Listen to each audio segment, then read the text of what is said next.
ನಮಸ್ಕಾರ ಸ್ನೇಹಿತರೆ. ಪರಿತ್ರಾಣಾಯ ಸಾಧೂನಾಂ ವಿನಾಶಾಯ ಚ ದುಷ್ಕೃತ್ಯಂ ಧರ್ಮ ಸಂಸ್ಥಾಪನಾರ್ಥಾಯ ಸಂಭವಾಮಿ ಯುಗೇ ಯುಗೆ.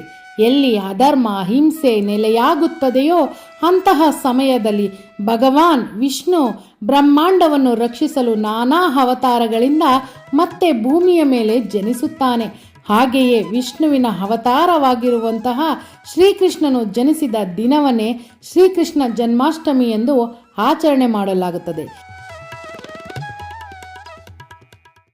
ಸೇವೆ ಎಲ್ಲರಿಗೂ ಮಾಡು, ಆದರೆ ಪ್ರತಿಫಲ ಯಾರಲ್ಲೂ ಬಯಸಬೇಡ.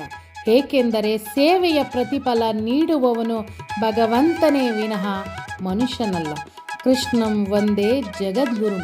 ಎಲ್ಲರಿಗೂ ಕೂಡ ಶ್ರೀಕೃಷ್ಣ ಜನ್ಮಾಷ್ಟಮಿಯ ಆರ್ಥಿಕ ಶುಭಾಶಯಗಳು ಸ್ನೇಹಿತರೆ. ನಮಸ್ಕಾರ.